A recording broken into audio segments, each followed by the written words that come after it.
The flickering lamp cast dancing shadows across the tinted walls of Alexander's war council.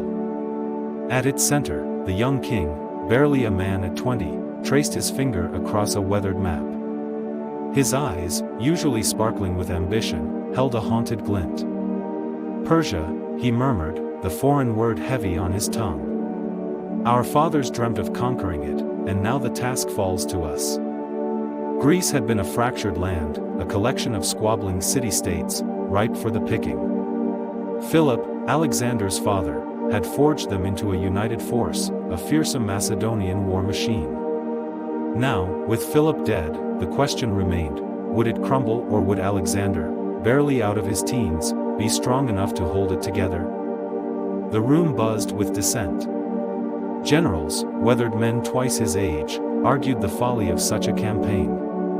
Persia was vast, its riches a mirage that would leave them stretched thin and vulnerable. But Alexander, his voice ringing with a steely resolve, silenced them. We go not just for riches, he declared, but for glory. To avenge the Greeks who fell to Persian tyranny.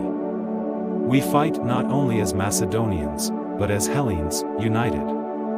His words, laced with a passion that resonated with the shared history of Greek betrayal at Persian hands, ignited a spark in the room. The dissenters fell silent, replaced by a murmur of grudging acceptance. The following months were a blur of training and logistics.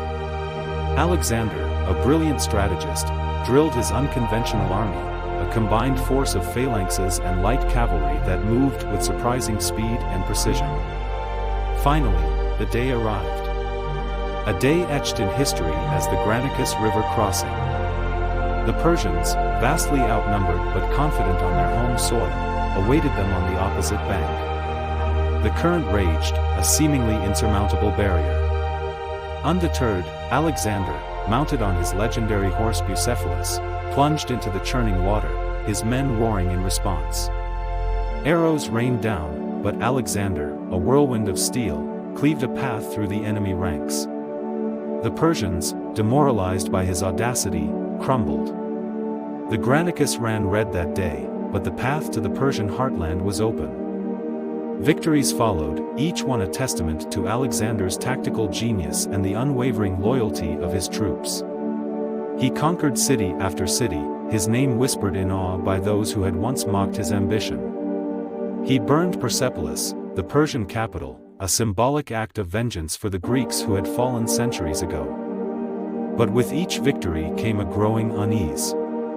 His men, weary of war and far from home, began to grumble. The whispers of dissent turned to open rebellion when Alexander, ever the student of Greek culture, insisted on adopting Persian customs and integrating his army with captured Persian soldiers. One night, a shadowed figure emerged from the opulent Persian tent that had become Alexander's war room. It was Philotas, a trusted general, his face etched with betrayal. He had uncovered a plot to assassinate Alexander. The revelation struck a deep blow.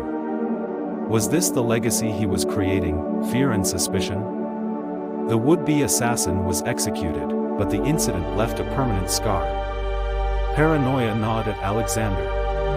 He lashed out at those closest to him, fueled by a potent cocktail of grief and disillusionment. His conquest continued, pushing eastward beyond the boundaries of even his wildest dreams. He reached the Indus Valley, the heat and dust a stark contrast to his cool Macedonian homeland. His men, their bodies ravaged by war and their spirits broken, refused to go further. With a heavy heart, Alexander turned back, his dream of a unified Greco-Persian empire forever out of reach.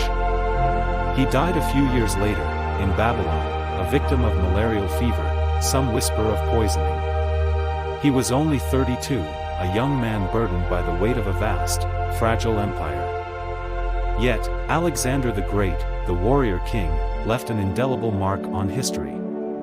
He united a fractured Greece, conquered a mighty empire, and spread Greek culture across the known world.